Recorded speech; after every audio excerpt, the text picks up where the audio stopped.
कल हम बात कर रहे थे ब्रोंकाइटिस की। हमने बात की थी कि ब्रोंकाइटिस और अस्थमा ऑलमोस्ट सिमिलर कंडीशंस हैं। सो जो यौगिक मैनेजमेंट होगा या जो मेडिसिनल मैनेजमेंट होगा, दोनों में ऑलमोस्ट सिमिलर ही होगा, बिकॉज ब्रोंकाइटिस ही आगे चल के लीड करेगा अस्थमा। तो आज हम मेजरली जो हमने योग से ठीक होने वाली बीमारियां देखी थी कि अगर किसी को साइनोसाइटिस हो, किसी को ब्रोंकाइटिस हो, अस्थमा हो, तो हम किस तरीके से मैनेजमेंट करेंगे, ये एक बेसिक समझ हमें हो गई। क्योंकि हम योग शिक्षक हैं तो हमारी पहली प्रायोरिटी यही रहेगी कि हम उनको योग से बेहतर इलाज करना सिखाएं या योग से बेहतर उनको आराम देना बताएं। तो आज मैं कंप्लीट रेस्पिरेटरी सिस्टम को कैसे योग से बेहतर किया जा सकता है, कहाँ पे आयुर्वेद का प्रयोग कर सकते हैं, कहाँ नाचुरोपैथी का प्रयोग कर सकते हैं, और क्या एक्सरसाइजेस करना, क्या प्राणायाम करना, क्या मेडिटेशन करना रेस्पिरेटरी सिस्टम को हेल्प करेगा, इस पे बात करता हूँ। फिर कल से हम फिर अगले सिस्टम की ओर चलेंगे, क्योंकि इसमें मैं देख रहा था बाकी सारी जो बीमारियां हैं, लाइक एम्फाइसेमा है या न्यूमोनिया है, ये सारी इन्फेक्शियस कंडीशंस हैं जिनमें योग बहुत कुछ एक्यूट कंडीशन में नहीं कर सकता। तो मुझे लगा कि मैं फिर क्यों ना इसको एक तरीके से या तो प्रिवेंशन के तरीके से समझा दूं कि अगर कोई आपके पास रेस्पिरेटरी वेलनेस को लेके कोई आता है, जैसे मानो कोई स्मोकिंग कर रहा है, वो चाहता है कि स्मोकिंग का एडवर्स इफेक्ट उसके लंग्स को कम से कम हो, तो आप क्या कर सकते हैं। या कोई आपके पास आया जो ये कहता है कि भाई मैं थोड़ा भी वेदर चेंज होता है तो मुझे इन्फेक्शन हो जाता है, मुझे ब्रीदिंग डिफिकल्टी हो जाती है। तो ऐसी कोई भी कंडीशन जहां पे आप किसी के लंग्स को इम्प्रूव कर सको, वो कैसे, तो यहाँ पे ये प्रिवेंशन का काम करेगा। एज अ प्रोफिलेक्सिस आप इस पूरे प्रोटोकॉल को प्रैक्टिस कर सकते हो, जिसमें रेस्पिरेटरी वेलनेस इंक्लूड होगा। चलो, तो पहले एक बार समझ लेते हैं कि रेस्पिरेटरी वेलनेस का मतलब क्या है। किसी भी इंसान का लंग्स अगर कम अच्छा काम कर रहा है तो क्या प्रॉब्लम होगी उसको, कौन बताएगा क्या प्रॉब्लम होगी किसी भी इंसान का अगर लंग्स अच्छे से काम नहीं कर रहा तो। सर सांस फूलेगी बार बार थोड़ा सा भी काम करने पर। पहली चीज, उसको ब्रीदिंग डिफिकल्टी होगी, सांस फूलेगी। और क्या हो सकता है, मानो किसी को सांस नहीं फूल रहा है। Shallow breathing. Shallow, shallow breathing. बिल्कुल, ये भी एक अच्छी चीज है, सैलो ब्रीदिंग, सांस फूलना या छोटी सांसें। और क्या तरीका है जानने का कि हमारा लंग्स कैसे उसको काम एनर्जी नहीं रहेगी पूरी बॉडी में, बहुत वीकनेस फील रह होगी पूरी बॉडी हमेशा। में एनर्जी रहेगी, मतलब आप ये कह रहे हो खुजली उजली जैसा कुछ रहेगा। नहीं नहीं, वीकनेस अच्छा, फील होती वीकनेस रहेगी। फील होगी, हाँ, ये बड़ी अच्छी बात आपने कही कि उसको थकान रहेगी। वो बहुत आलस जैसा फील कर सकता है, थका थका सा फील कर सकता हम्म। है। और क्या रहेगा। सर गैसी एक्सचेंज जो है वो ठीक से नहीं होगा। लंग्स ही करता है ना हमारे। ठीक नहीं होगा, जिसकी वजह से थकान होगी, उसको आपने और सजो के बता दिया, अच्छे से बता दिया। और क्या, इसके अलावा और क्या होगा। सर सर इन्फेक्शन ऑक्सीजन भी जल्दी जल्दी हो सप्लाई। सकते हैं, अगर लंग्स अच्छे आप से काम नहीं करेंगे तो इन्फेक्शंस भी हो सकते हैं उसको जल्दी जल्दी। सर लंग्स ऑक्सीजन इन्फेक्शन होगी या सप्लाई। कोई भी इन्फेक्शन हो जाएगा। सर ऑक्सीजन सप्लाई पूरी बॉडी में नहीं अच्छे से होगा तो बहुत सारी बीमारियां होंगी। बिल्कुल, किसी भी इंसान का अगर गैसेस एक्सचेंज कमजोर है तो उसकी इम्यूनिटी कॉम्प्रोमाइज्ड हो जाएगी, उसके खून की क्वालिटी जो है वो कमतर हो जाएगी। तो किसी का भी खून अगर बेहतर नहीं है तो इसका मतलब है कि कहीं ना कहीं उसमें ऑक्सीजन की कमी आ रही है। खून बेहतर कैसे हम समझेंगे, आरबीसी सेल के टोटल नंबर से। यहाँ हीमोग्लोबिन की मैं बात नहीं कर रहा हूँ। हीमोग्लोबिन हो सकता है ज्यादा मिले आपको, 11-12 मिल जाए, लेकिन आरबीसी का जो टोटल नंबर होगा वो कम होगा। और क्या देखने को मिल सकता है,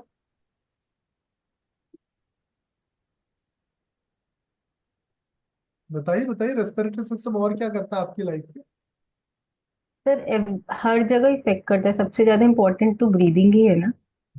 सांस तो पक्की बात है कि या ये हर सिस्टम की सर वो एनर्जी। माइंड पे भी अगर ऑक्सीजन सप्लाई अच्छा नहीं होगा तो उससे नर्वस सिस्टम नहीं अच्छा होगा। सो इंटर रिलेटेड, क्योंकि first thing is we breathe, इसलिए वी आर अलाइव।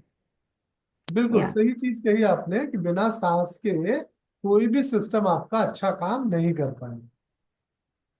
तो अगर हमारे पास कोई भी आता है, जैसे एक बहुत कॉमन कंडीशन है कि कोई सिगरेट पी रहा है, दिन के मानो कोई 4 सिगरेट पी रहा है, 6 सिगरेट पी रहा है, तो उसका सबसे बड़ा कंसर्न क्या रहता है कि मैं ऐसा क्या करूं कि मेरा लंग्स क्लीन हो जाए, मेरे लंग्स में जो स्मोकिंग का एडवर्स इफेक्ट है वो कम से कम हो।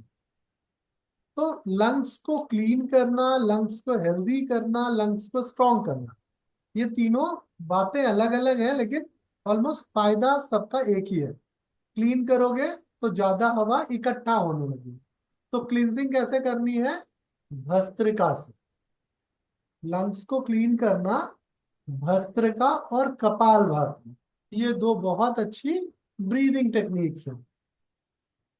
तो किसी भी इंसान को अगर थोड़ी मेहनत करने के बाद सांस की थकान होने लगे, तो उसको रेगुलर बेसिस पे भस्त्रिका और कपालभाति का अभ्यास चालू कर देना चाहिए, दोनों में से कोई एक जो उसके लिए अप्लीकेबल हो।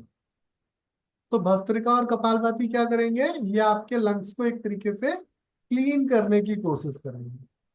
अगर आप किसी का लंग्स थोड़ा कमजोर हो रहा है, मानो उसको थकान ज्यादा हो रही है, आलस ज्यादा रह रही है, क्लीन करने के बाद स्ट्रेंथ करने की बात आती है ना, तो स्ट्रेंथ करने के लिए क्या करोगे आप?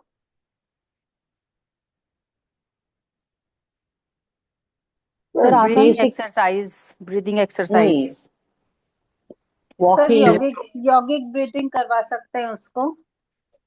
सर नाड़ी शोधन प्राणायाम भी नहीं, भारती जी आप कुछ कह रहे थे, मुझे लगा आप सही कह रहे सर थे। वॉकिंग वॉकिंग सर, थोड़ा वॉकिंग, थोड़ा वैसे। बिल्कुल। किसी भी इंसान के लंग्स को इम्प्रूव करने के लिए सबसे पहली सीढ़ी है पैदल चलना। याद है हमने जब सर्कुलेटरी सिस्टम देखा था, तो हमने एक चीज देखी थी कि आपके हार्ट से ब्लड तेज जाता है, सेल्स उसकी स्पीड को कम कर देते हैं, फिर वो सेल से वापस हार्ट को जाता है, फिर तेज हो जाता है, तेज होके लंग्स को जाता है, फिर लंग्स उसकी स्पीड को कम करके फिर हार्ट को देता है। क्लियर है? सबको याद है ये? यस तो सर। जो काम आपकी पूरी बॉडी का सेलुलर सिस्टम कर रहा है, वही काम लंग्स अकेले कर रहा है। तो पूरी बॉडी के सेलुलर सिस्टम को इंगेज करने का सबसे अच्छा तरीका है सिस्टमिक सर्कुलेशन को इंप्रूव कर देना, मतलब पैदल चलना। तो कोई भी फॉर्म ऑफ कार्डियोवैस्कुलर एक्टिविटी आपके लंग्स को मजबूत करेगी। तो कोई भी इंसान डे 1 पैदल चलेगा, भाई 10 दिन, 15 दिन, 20 दिन, 1 महीने अगर वो लगातार पैदल चलता है, तो वो एक कदम ऊपर चला जाएगा, मतलब उसके लंग्स की मजबूती थोड़ी बढ़ जाएगी। अब उसको क्या करना चाहिए? अब उसको एक्सरसाइज करनी चाहिए। तो एक्सरसाइजेस 3 तरीके से करते हैं। एक तो लो इंटेंसिटी की एक्सरसाइजेस, एक मीडियम पेस की एक्सरसाइजेस, तीसरा हाई इंटेंसिटी की एक्सरसाइजेस। एक्सरसाइजेस और आसन में अंतर क्या होता है कि एक्सरसाइजेस में रिदमिक मूवमेंट होता है। जैसे एक सिंपल सा एग्जांपल आप देखिए कि कोई पश्चिमोत्तान और हल आसन, ये डायनामिक कर रहा है ना? पहले वो पश्चिमोत्तान में गया, फिर हल आसन में गया, फिर पश्चिमोत्तान में हल आसन में गया। तो अगर कोई पर्वत आसन या भुजंग आसन डायनामिक कर रहा है, या कोई पर्वत आसन और अश्व संचालन आसन डायनामिक कर रहा है, तो क्या होगा? शुरू में उसकी सांस जल्दी थक जाएगी, लेकिन जब वो धीरे धीरे धीरे धीरे अभ्यास में रहेगा तो उसकी सांस बेहतर हो जाएगी। तो लो इंटेंसिटी की एक्सरसाइज लाइक सूक्ष्म, मीडियम इंटेंसिटी की एक्सरसाइज जैसा मैं आपको भी बता रहा हूँ, डायनेमिक एक्सरसाइजेस। और फिर हाई इंटेंसिटी की एक्सरसाइज में आप क्या कर सकते हो? फिर यहाँ पे आप बहुत सारे, जैसे अष्टांगा के वो आप करते हो ना, प्रैक्टिसेस करते हो, जिसमें जंप भी होता है, पुशअप भी होते हैं, स्ट्रेंथ ट्रेनिंग भी होती है, और डायनामिक कार्डियोवैस्कुलर भी होता है। तो उस तरीके से, जैसे एक सबसे सिंपल एग्जांपल है सूर्य नमस्कार। फिर इसके बाद आप ऐसे टफ वेरिएशंस और भी बना सकते हो। आप सबने अष्टांगा प्रैक्टिस अगर की होगी तो आप समझ सकते हो कि कितनी जान चाहिए। या जैसे अगर किसी ने सूर्य क्रिया की हो, सदगुरु की एक सूर्य क्रिया है, सूर्य क्रिया अगर किसी ने किया हो, तो पहले वो नाड़ी विभाजन कराते हैं, नाड़ी विभाजन के बाद सूर्य क्रिया करते हैं। सूर्य क्रिया सिमिलर होती है सूर्य नमस्कार से, बस थोड़े पोस्चर और परफेक्शन का डिफरेंस है इसमें। तो अब ये एक्सरसाइजेस क्या करेंगे, आपको मीडियम इंटेंसिटी से आगे लेके आ जाएंगे। तो मतलब अब आपका लंग्स एवरेज लंग्स के करीब पहुंच गया है। अब जितना आप आगे इसको बढ़ाते जाओगे, लंग्स पे अच्छी ब्लड सप्लाई बढ़ाते जाओगे, आपका lungs day by day improve होता जाएगा। तो लंग्स को बेहतर करने के लिए पैदल चलना सबसे पहली सीढ़ी है। पैदल चलने के बाद फिर सूक्ष्म व्यायाम करना, लाइक पवन मुक्त सीरीज 1 2 3, ग्रेजुअली अपग्रेड करते जाइए। और उसके बाद फिर थोड़े और डायनामिक एक्सरसाइजेस लाइक सूर्य नमस्कार। फिर उसके बाद थोड़ा और मजबूती आसनों से। तो क्या करोगे आप, किसी भी इंसान के लंग्स को बेहतर कर सकते हो। तो पहले अगर किसी का लंग्स कमजोर था, तो उसका लंग्स क्या होगा, डायनामिक हो जाएगा, इम्प्रूव्ड हो जाएगा, ज्यादा हवा इकट्ठा कर पाएगा। तो अगर ये सब कुछ कर रहे हैं, तो आपको सांस लेना और छोड़ना रिजल्ट्स अच्छे दिलाएगा। जैसे जब आप एक्सरसाइज कर रहे हो और बॉडी ज्यादा ऑक्सीजन ले ही नहीं पा रही, तो क्या होगा, आपको ताकत कम आएगी। लेकिन अगर बॉडी ज्यादा ऑक्सीजन लेके आपको देने लगे, तो आपको ताकत ज्यादा आएगी। जैसे कोई अगर मानो रनिंग की प्रैक्टिस करना चाहता है, किसी को हाफ मैराथन भागना है, तो हाफ मैराथन भागने के लिए डे 1 बेचारा रात को सोए और सुबह उठ के 10 किलोमीटर भाग जाए तो मर जाएगा। लेकिन अगर वो उठे, पैदल चले, ब्रिस्क वॉक करे, जॉगिंग करे, फिर रनिंग करे, धीरे धीरे अपनी रनिंग की स्पीड को बढ़ाए, तो वो निश्चित दौड़ पाएगा। लेकिन इसमें 3 चीजें बहुत जरूरी रोल प्ले करेंगी कि वो सफल होगा कि असफल होगा। कौन सी 3 चीजें हैं? एक तो हमने सीख ली कि कंटिन्यूस उसको प्रैक्टिस करना है, खुद को अपग्रेड करते जाना है। लेकिन और 3 चीजें क्या हैं जो उसको सपोर्ट करेंगी, जिन 3 चीजों के बिना वो हाफ मैराथन नहीं भाग पाएगा। Sir mind, sir water nervous intake, system, nutrition. Nutrition. Nutrition सबसे बड़ी चीज है, न्यूट्रिशन। क्योंकि पहले वो जितना खा रहा था, उससे उसको कैलोरी जो मिल रही थी, बॉडी उसको यूटिलाइज नहीं कर रही थी।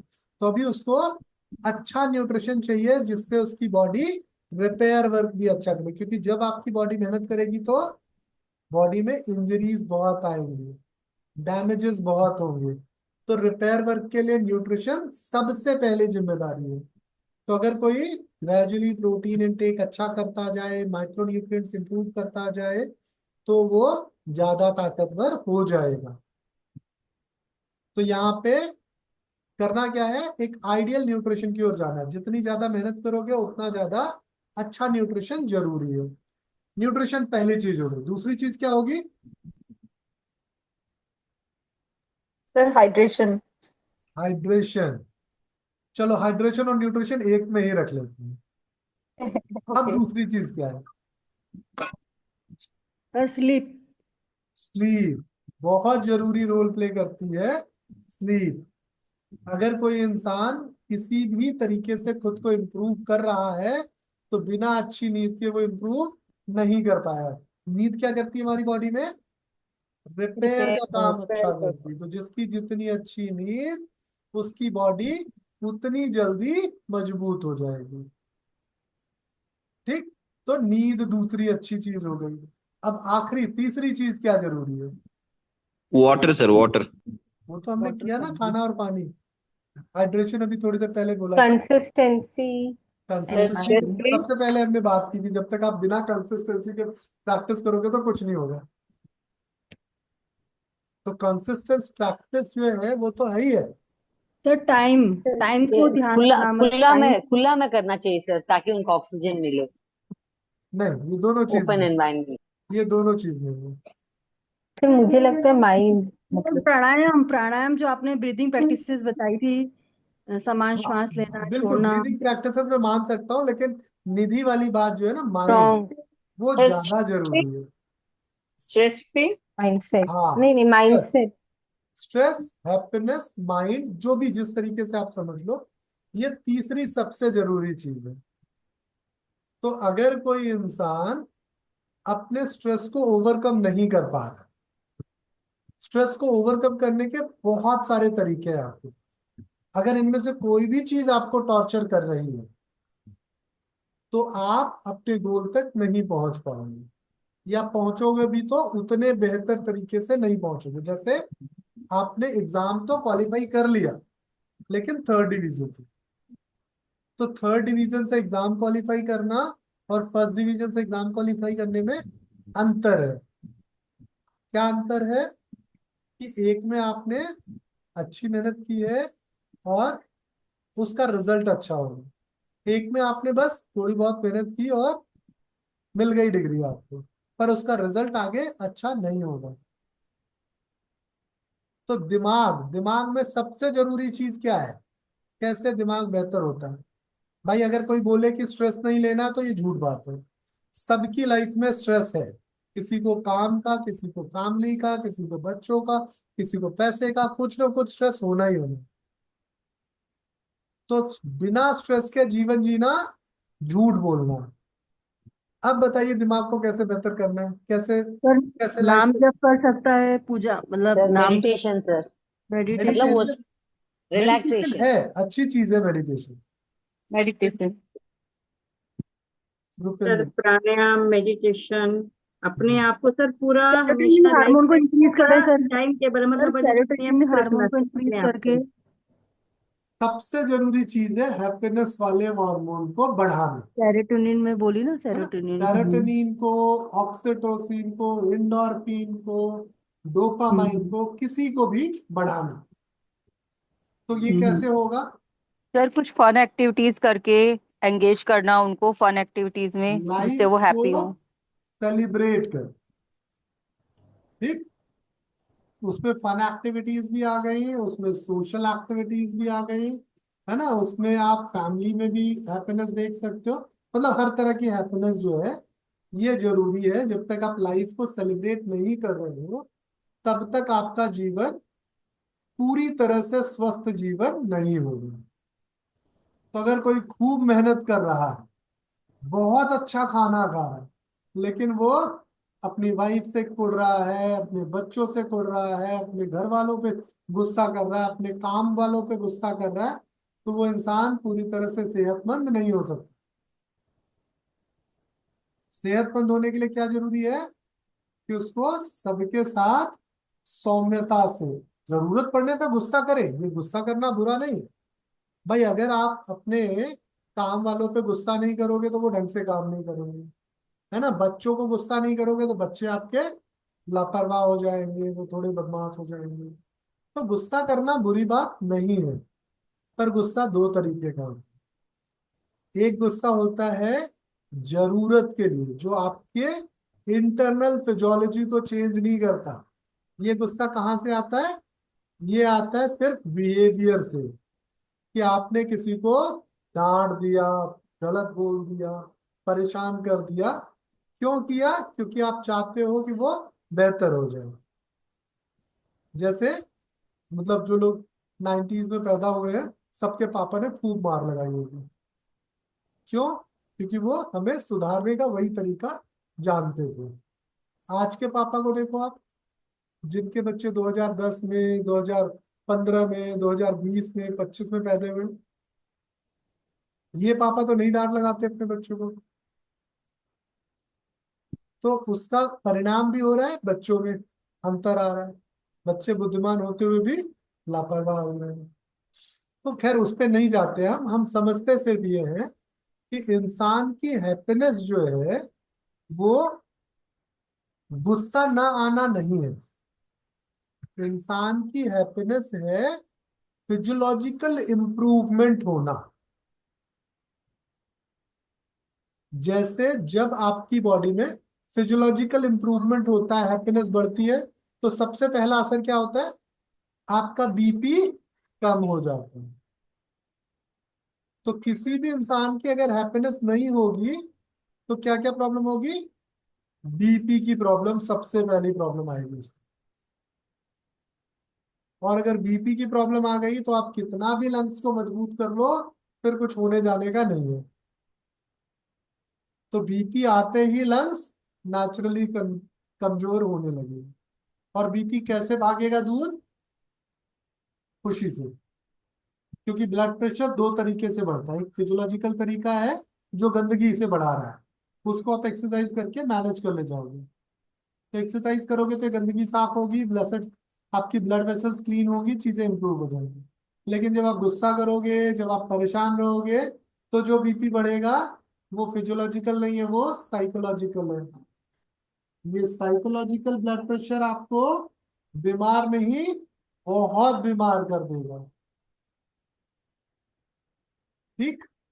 तो अब किसी भी इंसान की हैप्पीनेस कैसे इंप्रूव हो सकती है, इसका कोई प्रैक्टिकल तरीका बताइए, प्राणायाम मेडिटेशन को छोड़ के। सर सर जो फैमिली के तरह साथ का फेवरेट काम करना। जो एक एक करके, एक एक करके। सर अपने फेवरेट काम करने से जो उनको बहुत ज्यादा पसंद है। बिल्कुल, ये एक पहली चीज हुई, फेवरेट काम। Self love. रुक जाए, रुक जाए, रश्मि से सर ही फैमिली पूछते के साथ हैं। अच्छे रश्मि का से टाइम फेवरेट काम, स्पेंड करना। एक एक करके, एक एक करके।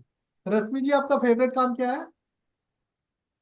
सर मेरा फेवरेट काम तो क्लास लेना ही है। योगा क्लास लेना। अच्छा, कितने योगा टीचर हैं जो योगा क्लास लेके खुश हो जाते हैं? शेफाली जी, मंजू जी, है ना। मैं उम्मीद करता हूँ रमेश जी, उम्मीद, अनु, मुझे उम्मीद है कि सभी योगा क्लास करा के खुश हो जाते होंगे। ठीक है। चलो, अगर आप योगा क्लास करा के खुश हो रहे हो तो ये आपके हैप्पीनेस के लिए एक बहुत अच्छी चीज है। और इसके अलावा क्या करके खुश होते हैं आप? क्योंकि हम सारी दुनिया को तो योगा टीचर नहीं बना सकते ना, योगा टीचर बन सर जाओ खुश हो। डांस करा के भी लोग खुश होते हैं। बिल्कुल, जो लोगों को डांस करना पसंद है वो डांस करके भी खुश सर होते depends from sir person to friends person. का रील्स बनाना सर। किसी को खाना पसंद है, किसी को हैं। बिल्कुल, म्यूजिक सुनना पसंद है, किसी को बिल्कुल, साइकिलिंग पसंद है, तो आपको जो पसंद है आप वो करिए। बिल्कुल। Self love. तो ये जो सेल्फ और लव वाली किसी के बात आप साथ कह रहे हैं, कन्वर्सेशन से बातचीत करके। हाँ बिल्कुल, बातचीत करके, भजन कीर्तन से, म्यूजिक से, गार्डनिंग से, साइकिलिंग से, राइटिंग बाइक से सब राइडिंग कई से। लोग राइटिंग लिख करके खुश हाँ, होते हैं। वो बहुत सारे लोग हैं जिनको कुछ अच्छा लिखने से खुशी मिलती है। तो सब तरह के लोग हैं। नेचर से कनेक्ट, लाइक नेचर से कनेक्ट करके लोगों को खुशी मिलती है। अब ये इनमें से कौन सी चीज प्रैक्टिकली एक्सेप्टेबल है सबके लिए? ये सब जानते तो सब है, ये ऐसा तो नहीं कि हम ही सिर्फ जानते हो, कोई नहीं जानते। फिर हम ये करते क्यों नहीं है? टाइम नहीं मिलता सर। सर करते सर टाइम। गार्डनिंग का बहुत खुशी मिलती है। मैं सुबह सुबह और शाम गार्डनिंग करते हैं सर। मेरे अब टेरिस गार्डन बना रखा मैंने अपना बहुत बड़ा सा। तो करते हैं सर उसमें। बिल्कुल, ये बहुत सच्ची बात है कि अगर आप अपने किचन गार्डन में घुस जाओ, आपने थोड़ी कुछ गमले बना रखे हैं या आपके तो पास, बहुत सुकून मिलता है सर वहां जाके। ये बहुत मजेदार काम है। लेकिन लोगों को ये पता होते हुए भी लोग करते नहीं। अवेयरनेस, अवेयरनेस नहीं है sir. We need awareness too. तो नहीं बहुत है, सर, अवेयरनेस तो बहुत है सर, ऐसा नहीं है। अवेयरनेस बहुत है। टाइम, टाइम निकालना पड़ता है ना करने के लिए। टाइम अब निकालना। तो सर टेक आउट सबसे टाइम, टाइम ज्यादा मैनेजमेंट नहीं उन होता सब है। में अगर मन की स्ट्रेस खुशी है तो ज्यादा टाइम भी निकाल हावी कर लेते हैं। रखा है। भाई, अगर आपके मन की चीज है तो टाइम तो अपने आप निकल जाएगा। बिल्कुल अपने टाइम निकलाता है सर। बिल्कुल सही कह रहे लेकिन सर लोगों टाइम, ने स्ट्रेस को इतना हावी कर रखा है कि वो अपने अंदर की चीजों को देख ही नहीं पाते हैं कि भाई हमें क्या हाँ पसंद है। बिल्कुल, और ये सर सही चीज। वो एक्चुअली वो फर्स्ट प्रायोरिटी होना चाहिए, उसको पीछे कर रखा है। और वो जो चीजें हमारे सामने है ही नहीं, पर उसके लिए हमने सोच सोच के उसको बढ़ा रखा है। बिल्कुल, सबसे बड़ी चीज है कि कौन सी चीज हमारी प्रायोरिटी लिस्ट में आती है। तो हमारी सर प्रायोरिटी लिस्ट में जो स्वाध्याय चीज, करके स्वयं का अवलोकन करके स्वयं को जानने की कि मुझे ये क्या सब करना। सब सब जानते हैं। देखिए, ये सब बड़ी बड़ी बातें सब जानते हैं, करता कोई नहीं। जी सर। ज्ञान लोगों के पास बहुत है, उनको आपको कुछ ऐसा प्रैक्टिकल टूल देना पड़ेगा ना जिससे वो अपने आप निकल के आए। जानने को देखो सबको पता है कि भैया ये करने से मैं स्ट्रेस फ्री हो जाऊंगा। किसको नहीं पता है कि मैं एक अच्छी सी ड्राइव पे चला जाऊं, अच्छी सी कॉफी डेट पे चला जाऊं, खुश हो जाऊंगा। हम लोग जाते हैं क्या? बहुत कम। जो जाते हैं वो सच में खुश भी है, जो नहीं जाते वो परेशान है। सर तो जो नहीं जाते हैं वो वेट करते हैं कि मेरा पार्टनर चले, तभी तो। नहीं नहीं, ऐसा नहीं, जरूरी नहीं कि मेल सर खास कर सही ही बोला। इनिशिएट करे, फीमेल भी इनिशिएट कर सकती है, ये कोई बड़ी बात नहीं है। कोई नहीं कह रही, उस टाइम पार्टनर की भी वेट नहीं करनी, अकेले निकल जाना है कहीं, चाहे हाँ, बाहर ही तो थोड़ी देर होकर के आना है, ये चाहे बहुत कहीं सही बहुत बात बोली, दूर ना अकेले जाओ, वाली बात। अकेले वाली कहीं बात थोड़ी से देर मैं सच बाहर ही में एग्री चले करता जाओ। हूँ। ये अकेले वाली बात से मैं भी बहुत एग्री करता हूँ कि किसी भी इंसान को अपनी खुशी के लिए किसी पे आश्रित नहीं होना चाहिए, है ना। जैसे एक बहुत वियर्ड सा एग्जांपल है लेकिन बहुत रिलेटेबल है, इसलिए बता रहा हूँ। एक लड़का या एक लड़की जब वो 15, 16, 17, 18 साल में होते हैं, 20, 22 साल में होते हैं, तो उनको कुछ स्ट्रेस नहीं होता, क्योंकि वो बहुत फ्रिक्वेंटली मास्टरबेट कर लेते हैं। कोई स्ट्रेस नहीं होता। सोचिए क्यों नहीं होता? क्योंकि वो उनके हार्मोन्स, उनके जैसे ही स्ट्रेस बढ़ता है उनके हार्मोन्स उनको कूल डाउन कर देते हैं। लेकिन वही इंसान जब वो 35, 40 साल का हो जाता है तो इन सब चीजों में अब उसके पास रुचि नहीं रहती। तो भगवान ने आपको एक बहुत अच्छा तरीका दिया था स्ट्रेस फ्री होने का, आपने ये छोड़ दिया। अब दूसरा तरीका क्या भगवान ने दिया था? जब हम 22, 25 साल के होते हैं ना, तो हमारे पास दोस्त बड़े अच्छे होते हैं। हम्म। 22, 25 साल के होते हैं तो हमारे दोस्त बड़े अच्छे होते हैं। मतलब हमको हमसे ज्यादा अच्छे हमारे दोस्त समझते हैं कि अगर हमारी थोड़ी आवाज भारी आ रही है तो समझ जाते हैं कुछ तो इसके साथ गड़बड़ है। फिर वो हमको उल्टा ऐसे ऊटपटांग ऊटपटांग चीजें बोलेंगे कि हमारा मूड बदल ही जाए। समझ रहे हो आप? तो ये दोस्त क्या करते हैं? ये दोस्त आपके जीवन को खुश भी करते हैं और आपके जीवन में महत्व भी रखते हैं। लेकिन जैसे ही आप थोड़े बड़े होते हो, आप अपने दोस्तों के साथ भी बहुत मैकेनिकल हो जाते हो।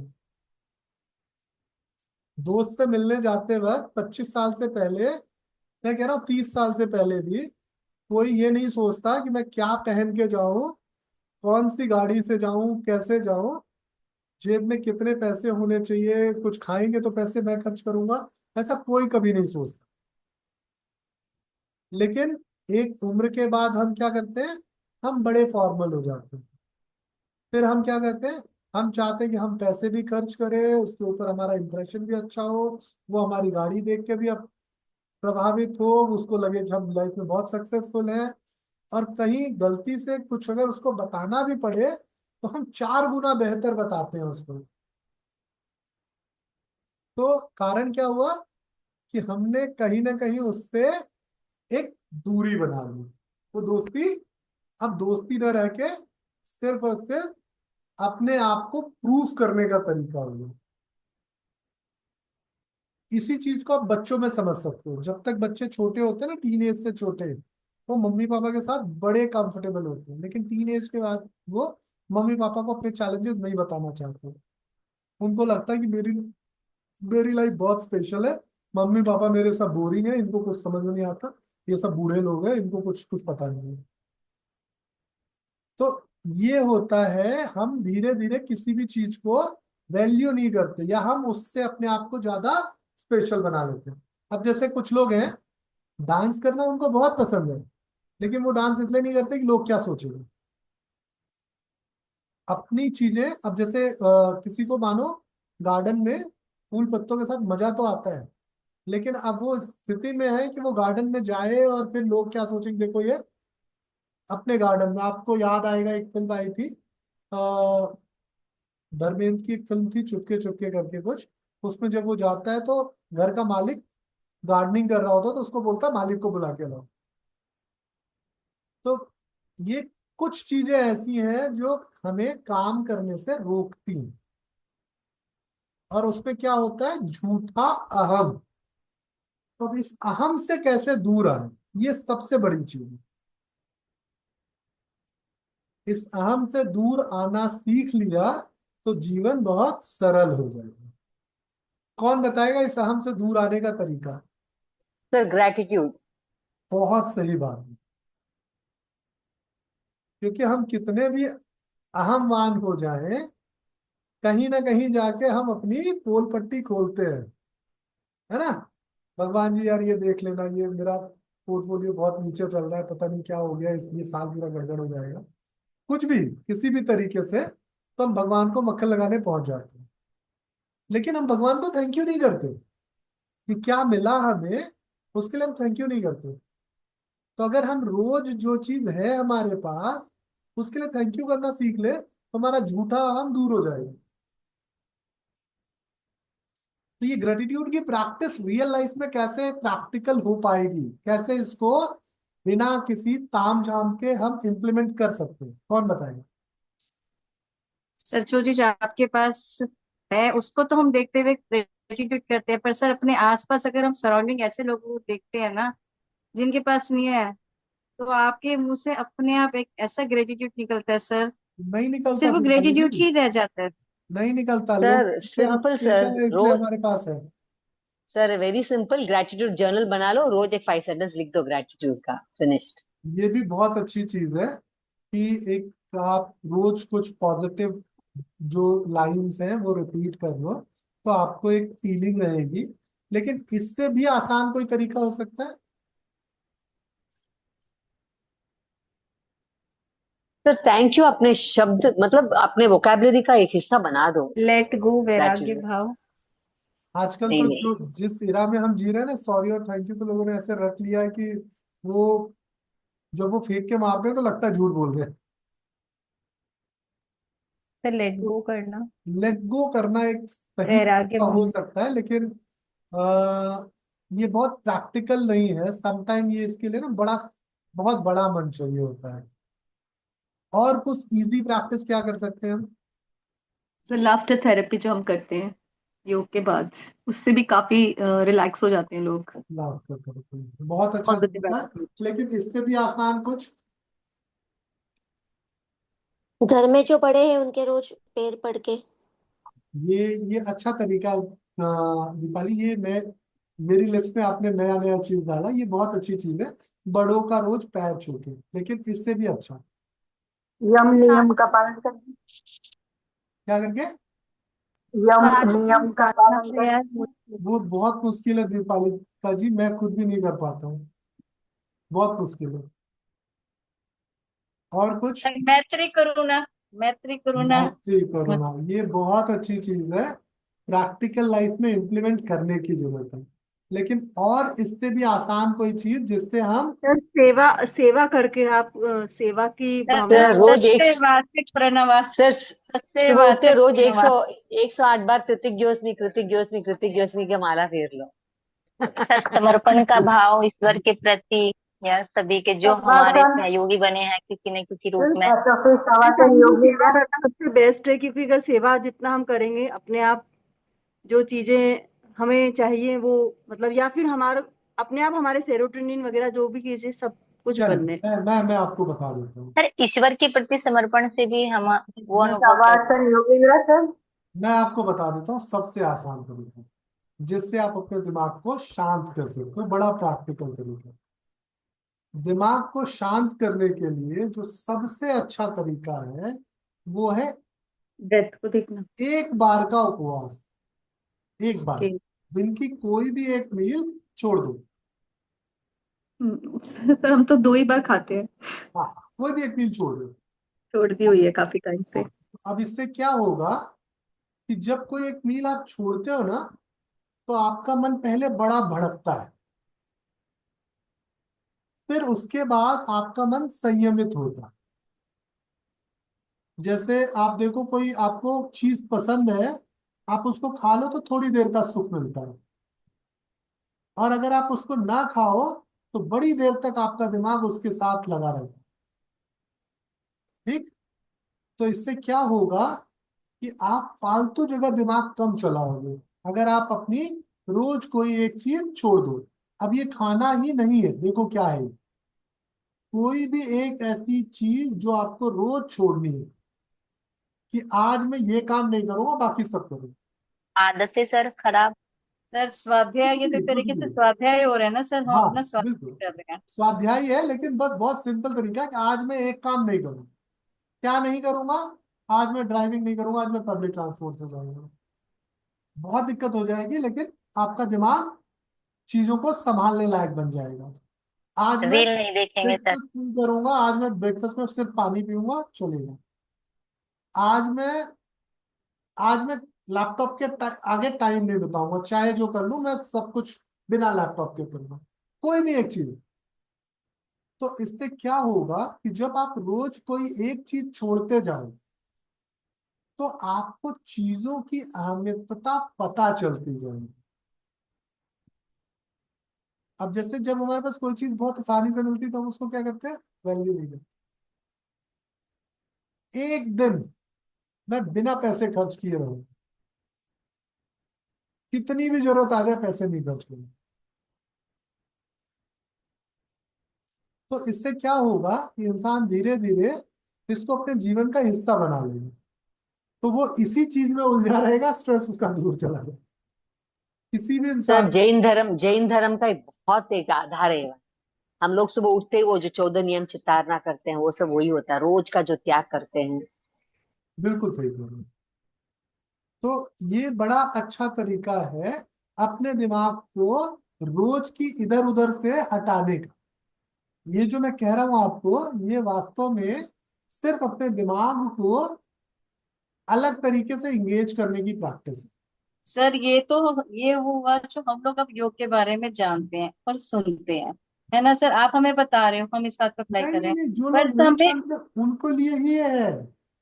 उनको रोज आपको समझाना है, कोई एक प्यारी चीज छोड़नी है। जो मतलब चीज, हमें उन्हें डेली कुछ ना कुछ फीडिंग डेली करनी है सर। मैं भी अपनी हाँ, क्लास में ना डेली यम नियम को लेकर के, खाने को लेकर, पानी को लेके, लाइफस्टाइल को लेके हर रोज कुछ ना कुछ फीडिंग जरूर करती रहती हूँ कि भाई बिल्कुल। आपने इस तरीके ये से रखना अच्छी, है, इस ये तरीके से बहुत रखना अच्छी है। सोच है आपकी। लेकिन इंसान को खुद से इतनी समझ होनी चाहिए कि आज मुझे कौन सी चीज ज्यादा प्यारी लग रही वो नहीं करना, आज कौन सी चीज ज्यादा पसंद है ये नहीं करना। ठीक है, मानो सर लेकिन आप, ये बड़ा मुश्किल काम है। बहुत मुश्किल है, सर मैंने सर किया मैंने तो है ये अपनी चीज। ऐसी मैसेज छोड़ी थी सर। बहुत मुश्किल है। मैं जब मैंने बचपन डाइट में, का जब मैंने मैंने एक डाइट बार, करनी स्टार्ट करी थी सर, तो मैंने ऐसी सा खाना सामने वो वाला खाना रखती थी सर जो मेरे को पसंद है, और सामने रख करके वहां से अपनी प्लेट में एक दाना भी मुंह में नहीं डालती थी सर मैं, यही कि तो ये नहीं करना करना। है, यही तो करना है कि सर आज मैंने, छोले भटूरे सब खा रहे, मैं नहीं खाऊंगा यार। हाँ सर, जैसे मुझे शॉपिंग बहुत पसंद है, पर मैंने अपने एक बर्थडे पे ये लिया था कि आज शॉपिंग करी, अब सीधा नेक्स्ट बर्थडे पे करूंगी, एंड आई डिड दैट। मैंने साल भर शॉपिंग नहीं की, क्योंकि हम लोग फालतू की चीजें ही खरीदते हैं। ये भी बहुत बड़ी चीज है। फिर हम लोगों ने मीठा छोड़ा था वो 14 days, that was very tough, but इतना कंट्रोल आया ना सर, उसके बाद बहुत सारी चीजों पे कंट्रोल आया। कोई भी एक चीज जिस पे आपको लगता है कि ये चीज मुझे बहुत पसंद आ रही है आज, उसी चीज को छोड़ दो। हम अक्सर क्या छोड़ते हैं पता है, जो चीज पसंद नहीं आती, जो चीज सबसे ज्यादा पसंद हो वो छोड़ दो, फिर देखो लाइफ कैसे बदलती है। सर भोजन सबसे इम्पोर्टेंट है। एक टाइम भोजन नहीं करेंगे दूसरे टाइम वैल्यू पता चल जाती है खाने की। अरे ये जो है ना, ये मैंने कहाँ से सीखा था। ये पीजी एक लेडी चलाती थी, उनके पीजी से ये सीखा था। एक लेडी थी जो पीजी चलाती थी, मैं बहुत पुरानी बात है ये, जब हम नए नए दिल्ली में अपने लिए हाथ पैर मार रहे थे, तो कुछ दिनों के लिए पीजी में रहते थे। तो उनके एक रूम में 3 बेड हुआ करते थे और वो 15-17 कमरे थे उनके पास, और सब में लड़के भरे पड़े थे। तो महीने के 28 दिन वो लेडी बहुत स्वीट होती थी हमारे साथ, महीने के 28 दिन बहुत स्वीट होती थी। पर महीने के लास्ट के 3 दिन, वो भी लास्ट के 3 दिन, ये तो स्टोरी आजकल बड़ी वायरल है, बहुत वायरल है, जो कि आप ही की स्टोरी तो नहीं थी सर, ये उसी पीजी का ही था जिक्र, हाँ ये कि तीन, वो लेडी 3 दिन खाना नहीं देते थे, वो कहते थे हाँ बाहर तीन जाके दिन खाना खाना नहीं खाओ। देती थी वो। तो वो और सर लेडी ये जो है, सच्चे में आपके साथ हुआ है ऐसा? हाँ हमारे साथ ऐसा हुआ है, वो तो 3 दिन सर ये खाना तो नहीं स्टोरी देती थी। बहुत वायरल हो रखी है आजकल। और लास्ट में वो खाना नहीं देती थी, महीने के अंत में हम पैसे खर्च करके कंगाल हो चुके होते थे। तो जब महीने के अंत में पैसे नहीं होते थे तो आपको बहुत बचा बचा के खाना खाना होता था। और सिर्फ खाना ही नहीं खाना होता था, हम वेट करते थे कि उनका महीना पूरा हो और फिर से हमको रूटीन खाना मिलने लगे। तो ये बहुत अच्छा तरीका उनका मुझे लगा कि अपनी इंपॉर्टेंस समझाने का। इसी तरीके से जब भी कोई भी प्यारी चीज आपसे छूटेगी, क्योंकि मैं हॉस्टल से गया, तो मैं जहाँ पहले रहता था वहां पे खाने की बिल्कुल आजादी थी, और ऐसी आजादी थी कि मतलब मैं तो किचन वाले भैया से सेटिंग करके कभी कुछ भी खा लेता था। तो इतनी आजादी से गया था, उनके यहाँ बहुत चीजें नियमबद्ध थी कि बेटा ब्रेकफास्ट का टाइम इतने बजे अंतिम है, अगर आप 5 मिनट भी लेट हो गए ना तो फिर नहीं दूंगी मैं कुछ, उससे पहले आओ भर पेट खाओ। तो क्या होता था, हम उनकी चीजों की बहुत वैल्यू करते थे, और वो पूछ के बनाती थी क्या खाएगा। ऐसा भी नहीं कि वो खाने में हमको कुछ लापरवाही करती थी, हम जो उनसे मांगे, जैसे घर में फरमाइशें करते ना, वैसे फरमाइशें करें वैसा खाना मिला। लेकिन अगर नियम से नहीं पहुंचे आप, तो फिर सामने खाना रखा है लेकिन मिलेगा नहीं। तो ये है किसी भी चीज का महत्व। तो जब कोई चीज छूटने लगती है ना, तो हम उसको और ज्यादा पकड़ने पे लग जाते हैं, और फिर देखिए चीजें कैसी बदल जाएंगी। तो कोई भी रोज एक अच्छी चीज छोड़ के प्रैक्टिस करके देखो, ये बहुत मजेदार स्ट्रेस होगा किसी के लिए करने भी के लिए। अपनी लाइफ का स्ट्रेस दूर करने में। सर मैंने ऐसा चाय के साथ करा था, मेरे को चाय पसंद है और मैंने 6 महीने नहीं पी थी, पर अब मैंने वो चालू करी तो फिर छूट नहीं रही। मैं आपको एक अच्छी चीज बताता हूँ। मेरी माँ, जब मैं 10th क्लास में था, तब एक स्टोरी बहुत वायरल हुई कि चमड़े के पत्ते पे, गाय के चमड़े पे चाय को प्रोसेस करते हैं। सही है गलत है इस पे नहीं पढ़ रहा हूं मैं, हालांकि ये सही न्यूज थी। तो मेरी माँ को जब ये पता चला कि गाय के चमड़े पे चाय को प्रोसेस करते हैं, तो मेरी माँ दिन के 3-4 चाय पीने वाली लेडी थी, उसने चाय बिल्कुल बंद कर दी। उसके बाद से वो कभी चाय नहीं पी। इवन मेरी छोटी बहन की जो सास है, वो नाराज भी हो गई कि तुम्हारी माँ मेरे यहाँ चाय नहीं पी। उनको लगा कि चाय नहीं पीना मतलब कुछ बहुत बुरी बात है। लेकिन मेरी माँ ने उसके बाद कभी चाय नहीं पी। कैसे हुआ ये? सिर्फ उस चमड़े के पट्टे का ध्यान करके। तो कभी भी कोई भी चीज छोड़नी हो ना, तो उसके पॉजिटिव पार्ट को मत ध्यान करो, निगेटिव पार्ट को ध्यान करो। उसके साइड इफेक्ट्स याद कर लो। बस, जैसे अगर मानो चीनी छोड़नी है, तो चीनी छोड़ते वक्त चीनी का स्वाद मत याद करो, चीनी का नुकसान याद करो। सर जैसे लोग पिज्जा बर्गर खाते हैं ना, तो मैं हमेशा ये सोचती हूँ ये अभी तो खा लिया लेकिन ये पूरे 10 दिन अंदर पड़ा रहेगा, इसलिए इसको नहीं खाना, ये नहीं खाना। तो किसी भी सर चीज मुझे का शुगर छोड़े 8-9 साल हो गए। सर शुगर, मैं बहुत शुगर की शौकीन थी, अब तो 8-9 साल हो गए मैं शुगर बिल्कुल नहीं लेती। छोड़ बहुत दी कि बड़ी नहीं बात, खानी तो नहीं खानी। बहुत बड़ी बात है ये। तो सिर्फ मैं ऐसा नहीं कर रहा हूँ सिर्फ मीठे से लेके, कोई भी चीज जिस पे भी आपको लगता है कि आपकी बहुत आसक्ति है, उस चीज को छोड़ के देखिए, बहुत अच्छा लगेगा। और जीवन भर के लिए भी मत छोड़िए। बस ऐसे करिए कि पहले 24 घंटे में ये नहीं करूँ, है ना। तो पहले 24 घंटे जब आप वो चीज नहीं करेंगे, तो अगले 24 घंटे वो बहुत कीमती लगेंगे आपको। तो ये स्ट्रेस कम करने का सबसे आसान तरीका है, क्योंकि आपका दिमाग असल मुद्दे से हटके किसी और मुद्दे पे काम करने लगेगा। और दिमाग की एक खासियत है, वो उसी चीज पे काम करता है जिसको आप बहुत ज्यादा वैल्यू करते हो। जिस चीज को आप इग्नोर कर दोगे, उस चीज पे दिमाग आपका ध्यान नहीं ले जाएगा। किसी ने आपको कुछ बुरा बोला, वो 20 साल बीत जाए, आपको वर्ड टू वर्ड याद रहेगा उसने आपको क्या बोला था। किसी ने आपको अच्छा बोला, 4 दिन बाद नहीं याद रहेगा उसने क्या बोला था। तो जिस चीज पे आप जितनी ज्यादा एकाग्रता रखोगे, जितना इंपॉर्टेंस रखोगे, वो उतना लंबा याद रहेगा। ठीक है। तो किसी भी इंसान के मानसिक स्वास्थ्य का ये सबसे पहला साधन है कि अपने दिमाग की कोई भी एक चीज जो लगे कि आज ये ज्यादा जरूरी लग रहा है, इसको छोड़ दो। ये ज्यादा जरूरी लग रहा है, इसको छोड़ दो। कुछ चीजें मत छोड़िएगा। मोशन करना मत छोड़िएगा, ये बहुत गड़बड़ हो जाएगा नहीं तो। इसके अलावा सर पानी पी ऐसा लेने। कर सकते हैं कि सर कुछ काम ऐसा लग रहा है कि आज तो हमें ये काम करना ही है, जैसे हाउस होल्ड वर्क होते हैं, तो आज हम छोड़ दें कि ये नहीं करते हैं आज। छोड़ के देखिए, बहुत अच्छा लगेगा आपको। लेकिन छोड़ना जरूरी है क्या सर? हाँ, छोड़ना बहुत जरूरी है। क्यों जरूरी है, इसका पीछे कारण है कि अब जब आप छोड़ना बहुत छोड़ोगे ना, जरूरी जब कोई चीज छोड़ोगे तो आप उसके लिए सोचोगे, तो फालतू चीजें अपने दिमाग से गायब हो जाएंगी। और अगर नहीं छोड़ोगे, आप कर दोगे, तो खत्म हो जाएगी। और कोई भी और चीज एक तरह से दिमाग को डाइवर्ट करना हो गया, मतलब एक जगह से हमें दूसरी तरफ डाइवर्ट कर दिया तुमने। हाँ, लेकिन ये जो डाइवर्जन है, ये पॉजिटिव डाइवर्जन है, पॉजिटिव। क्योंकि ये छोटे टाइम के बाद खत्म हो जाएगा ना।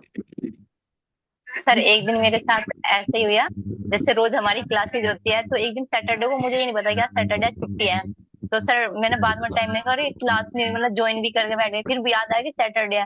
फिर मैं बड़ी खुश हुई, आज तो मैं जल्दी सो जाऊंगी, आज क्लास है ही नहीं, बड़ी खुश हो।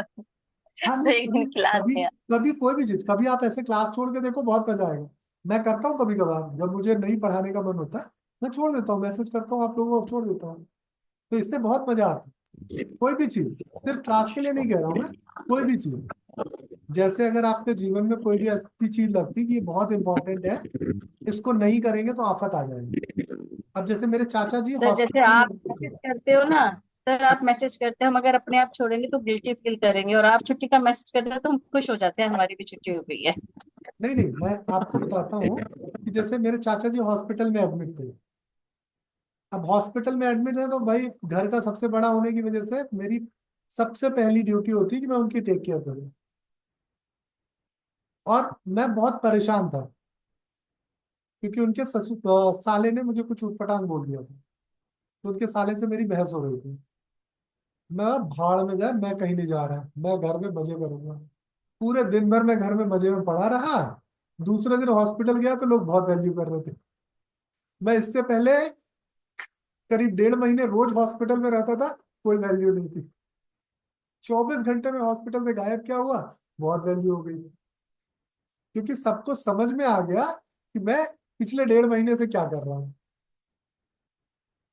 सर लेडीज का ये होता है ना, मायके जाते हैं तो वैल्यू पीछे। नहीं नहीं, मायके जाने से वैल्यू बढ़ती नहीं है, मायके जाने से वैल्यू कम हो जाती है। 4-5 दिन घर वालों को पता पड़ता है। हाँ, बस 4-5 दिन का ही दिक्कत होती है, उसके बाद लाइफ में सेलिब्रेशन आ जाता है, फिर कोई रोक सर टोक नहीं। पारिवारिक जीवन में तो ये सब बहुत ज्यादा होता रहता है।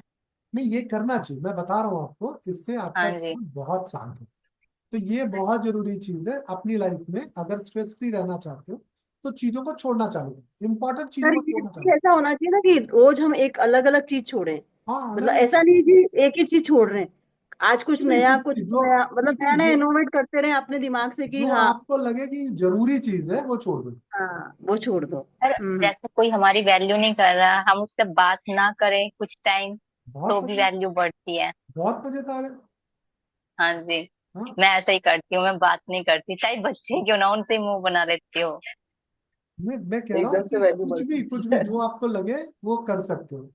अब ये करने के बाद दूसरी चीज, क्योंकि ये परमानेंट नहीं है, अब इसके साथ दूसरी चीज क्या कर सकते हो आप, जो इसको परमानेंट करने की जरूरत ना पड़े।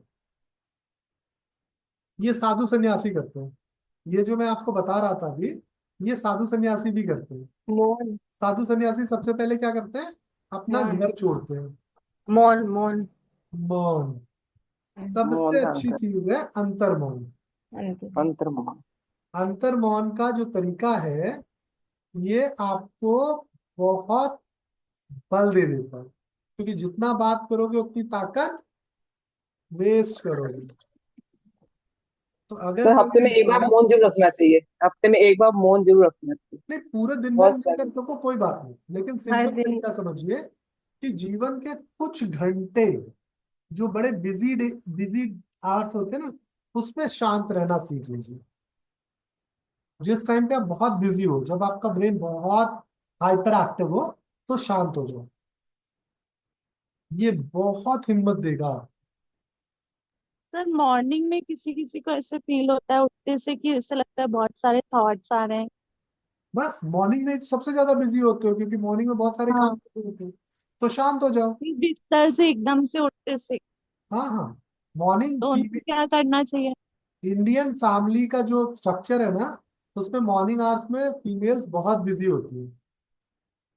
तो उसमें सबसे अच्छा तरीका है कि आप खुद को शांत करो, ट्राई करो कम से कम बोलो।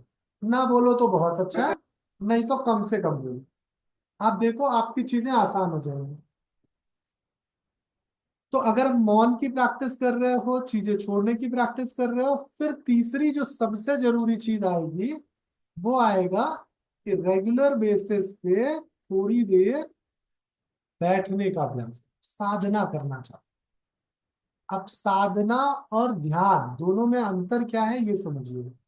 साधना में आपके पास एक ऑब्जेक्ट होता है कि मुझे ये करना है।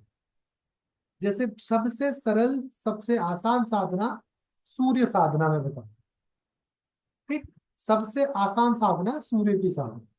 इसके लिए आपको नहाने की जरूरत नहीं है, कोई स्पेसिफिक रिचुअल करने की जरूरत नहीं है। कैसी भी स्थिति में हो, सूर्य देवता का ध्यान करके उनके मंत्रों से उनका आवाहन आसानी से किया जा सकता है। तो अगर कोई इंसान, आपने देखा ना वो लोग लोटे में जल भर के ले जाते हैं, ओम सूर्याय नमः, ओम माधवाय नमः, ऐसे करते हैं ना। माधवाय नहीं भी कुछ और मंत्र जपते हैं वो। तो सूर्य के 12 मंत्र बेसिकली जपते हैं, या फिर कुछ अलग अलग बीज मंत्र जो उनको दिए गए हैं वो मंत्र जपते हैं। या सर जैसे कि आप सविता ध्यान की बात कर रहे हैं। सविता ध्यान तो एक ध्यान का प्रोसेस हो। सविता ध्यान तो एक ध्यान का प्रोसेस हुआ जिसमें आप सूर्य देवता को विजुलाइज कर रहे हो और बाकी चीज। इसमें क्या है कि सूर्य की एक क्वालिटी को आपने समझा और किसी एक प्रैक्टिस में इंडल्ज हो गए। साधनाएं हमेशा जो है ना प्रैक्टिस होती है। जैसे आप सत्यनारायण की पूजा करते हो तो कैसे करते हो? पंडित जी बोलते हैं कि अब ये चढ़ाइए, अब ये करिए, अब यहाँ अक्षत डाल दीजिए, यहाँ चंदन लगा दीजिए, यहाँ कपड़ा गिरा दीजिए, ये कर दीजिए, यहाँ पैसे चढ़ा दीजिए, यहाँ फल प्रसाद चढ़ा दीजिए। इस पूरे प्रोसेस में आप क्या करते हो? जब आप सत्यनारायण की कथा में बैठे होते हो तो आप पूरे प्रोसेस में आप क्या करते हो? तो हम उनको ध्यान फॉलो से करते हैं। सुनते हैं, इंस्ट्रक्शन उनकी को बातों सुनते को रहते सुन हैं, के के सिर्फ इंस्ट्रक्शन को फॉलो करते जो रहते हैं। इंस्ट्रक्शन दिए जा रहे हैं वही फॉलो करते हो। यही है साधना। साधना में कुछ विशेष नियम बताए जाते हैं, उन नियमों को फॉलो करते हो, ठीक। तो कोई ना कोई साधना अपने जीवन में उतार लेनी चाहिए। आप में से कोई है जिसने दीक्षा ली हो? कोई नहीं है जिसने दीक्षा ली हो? अरे बिना दीक्षा लिए जीवन, हाँ सर मैंने ली है। बिना दीक्षा लिए जीवन में हाँ आपको कल्याण नहीं सर मिलेगा, मैंने ली है। मुक्ति नहीं मिलेगी। दीक्षा लेना जरूरी है। तो अन्नू क्या करते हो दीक्षा लेने के बाद? क्या बताया आपके गुरुजी ने? सर एक मंत्र देते हैं गुरु बताना दीक्षा नहीं में। होता है ये। हाँ सर सर मंत्र देते हैं, मतलब उन्होंने मंत्र पहले, जाप करना होता है।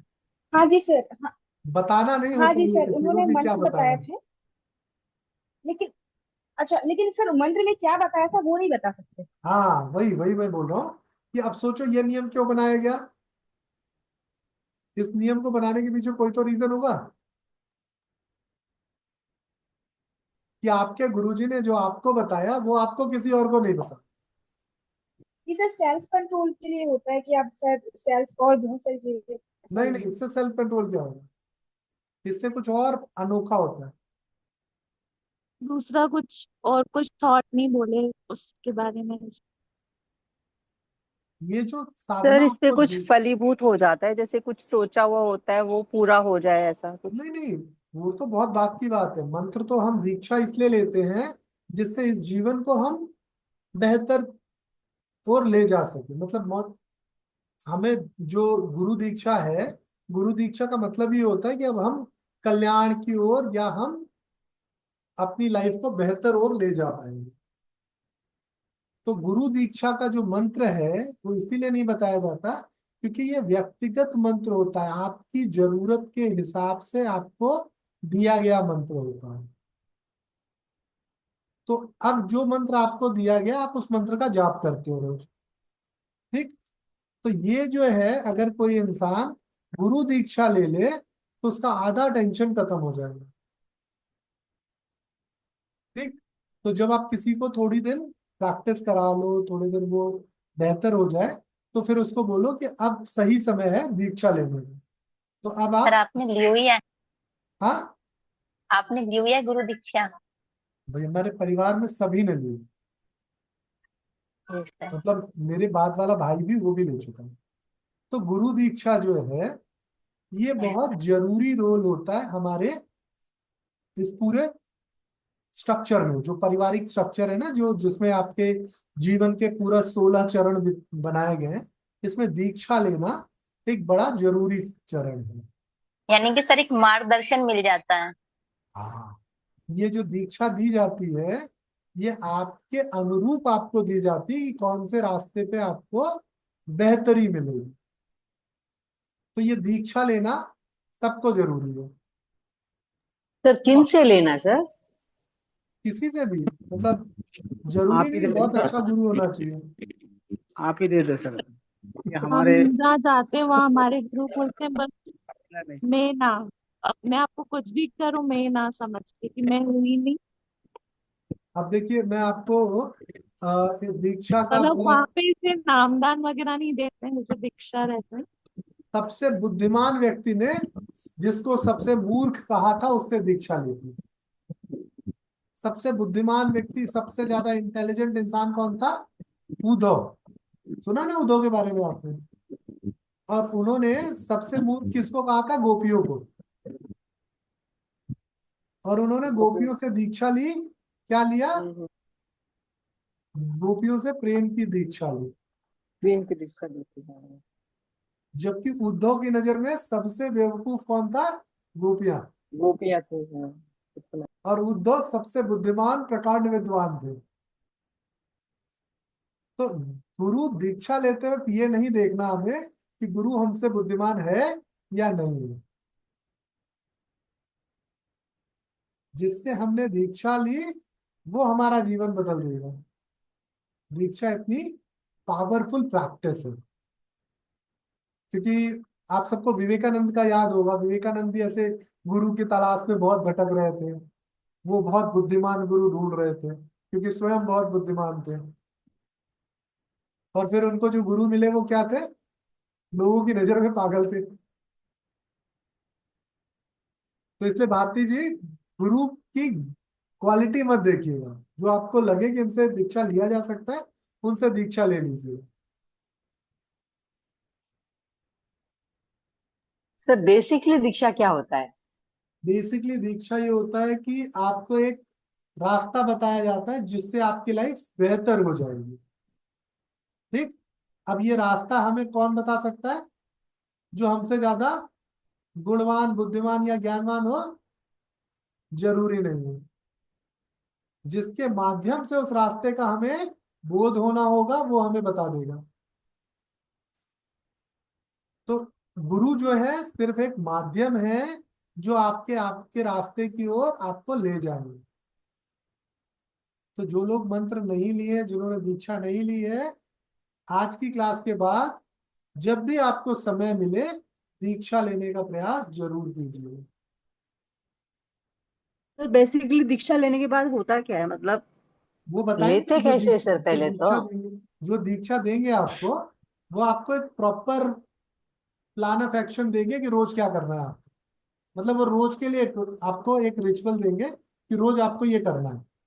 सर नियम रहता है एक ही टाइम पे बैठ के वो हाँ, जो वो रहता है मतलब वो वो। भी है। अभी इस पे हम ज्यादा डिस्कस करने योग्य नहीं है। तो हमें लगता है कि जो आपके गुरु हैं, वो आपका मार्गदर्शन करें तो बेहतर होगा। एक गुरु कितने जनों को दे सकता है सर दीक्षा ऐसे? जी, एक गुरु कितने जनों को दे सकता है दीक्षा वगैरह? ये तो गुरु की महत्वता है। एक गुरु बहुत लोगों को दीक्षा दे सकता है, एक गुरु किसी को भी दीक्षा नहीं दे सकता। सर अगर सर कोई आप गुरुजी ना हो तो हम, मतलब जैसे किसी को मानते ही ना हो, तो फिर हम किसकी लें? तो देखिए, जीवन में ऐसा कोई नहीं है जिसके जीवन में एक इंसान न हो जो उसका गुरु बनने योग्य है। मैंने पहले बताया कि गुरु बनने के लिए ज्ञान की आवश्यकता नहीं है। आपको दो इसीलिए एग्जाम्पल भी बताए।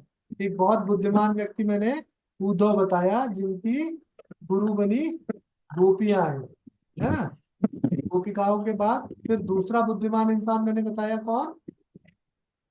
स्वामी विवेकानंद, बड़े बुद्धिमान इंसान थे। उनके जो गुरु हुए उनको लोग पागल कहते थे। तो जब इतने बुद्धिमान ने एक ऑर्डिनरी इंसान को अपना गुरु बना लिया, तो हम सब की क्या आस्ती है? तो जहां पे भी हमारा मन रम जाए, उन गुरु से दीक्षा लीजिए। वैसे दीक्षा लेने की जो परंपरा है, उसमें क्या होता है कि आपकी फैमिली में एक गुरु परिवार होगा। हर परिवार का एक गुरु परिवार होता है। जैसे आपके पिताजी ने मतलब आपके ससुर जी ने जिनसे लिया होगा, या उनके पिताजी ने जिनसे लिया होगा, या उनके पिताजी ने जिनसे लिया होगा, तो एक गुरु परंपरा होती है। तो गुरुजी का बेटा, फिर उनका बेटा, ये जनरेशन वाइज ये पास ऑन होता रहता है। जैसे अगर कभी आप इस्कॉन मंदिर जाते हो, तो वहां आपको एक गुरुजी मिलते हैं ना, भक्ति वेदांत। तो वो गुरुजी से बहुत लोग दीक्षित हैं। कितने लोग उनको फिजिकल कभी देखे भी नहीं है, उनकी डेथ के बाद उनका जन्म हुआ होगा, फिर भी लोग उनसे दीक्षित होते हैं। तो गुरु जो है ये आपकी आस्था का विषय है। तो आप अपने परिवार में पता करेंगे तो जरूर आपके परिवार में कोई ना कोई गुरु परंपरा होगी।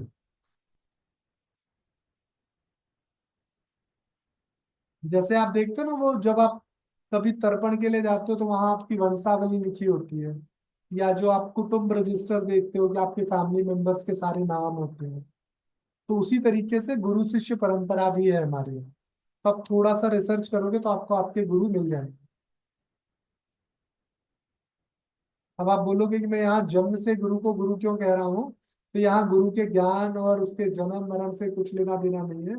सिर्फ गुरु एक आध्यात्मिक रास्ता है जो आपको आगे ले जाएगा। ठीक है। आप में से कितने लोग हैं जिनको उनके प्राइमरी स्कूल के टीचरों के नाम याद हो? शायद ही किसी किसी को याद हो, लेकिन थे ना वो आपके गुरु। आज हो सकता है आप अपने गुरुओं से ज्यादा बुद्धिमान हो, जिन्होंने आपको प्राइमरी में या मिडिल स्कूल में पढ़ाया हो। उनसे बुद्धिमान हो सकते हैं क्या आप हो? लेकिन अगर वो आपको नहीं पढ़ाते तो आप बुद्धिमान होते क्या? तो इसलिए सर कभी दिख भी जाते हैं ना वो गुरु जिन्होंने पढ़ाया है प्राइवेट में, बहुत खुशी होती है अंदर से। वही चीजें आपके लिए कि आप हमें जो एक डायरेक्शन दे रहे हो उसको हम जीवन में जब से मैं फॉलो कर रही हूँ तो बहुत सारी चेंजिंग आ रही है। तो मुझे भी लग रहा है कि कहीं ना कहीं वो मार्ग भी मिल ही जाएगा दीक्षा का। पर दीक्षा के बारे में सर ये है कि बहुत सारे नियम होते हैं कि जिनको हम पता नहीं लाइफ में व्यवहारिक, क्योंकि परिवार वाले कुछ हाँ जी, अपोजिट होते ऐसा हैं। कुछ नहीं है। गृहस्थ इंसान जैसे के लिए ही दीक्षा बनी है। जैसे सर मैं वृंदावन गई थी तो प्रेमानंद महाराज जी के यहाँ पे कि बहुत सारे श्लोक मंत्र ये करने, तो वो सब चीजें देख के कि भाई पता नहीं कर पाएंगे नहीं, ऐसा शुद्धि नहीं, क्रिया। ऐसा नहीं, ऐसा नहीं। जी आप सर। जब अपने गुरु से मिलोगे, जो आपके वास्तविक गुरु होंगे, वो आपके अनुसार आपकी दीक्षा की परंपरा को बहुत सरल और सहज कर देंगे। ठीक। दीक्षा की परंपरा सबकी एक जैसी नहीं होती। सर मेरे परिवार में तो कोई पूजा पाठ नहीं, जैसे मेरी सासू माँ आर्य समाज, उनके पापा आर्य समाज को फॉलो करते थे, लेकिन मेरे मायके में वो आर्य समाज वाली व्यवस्था नहीं थी।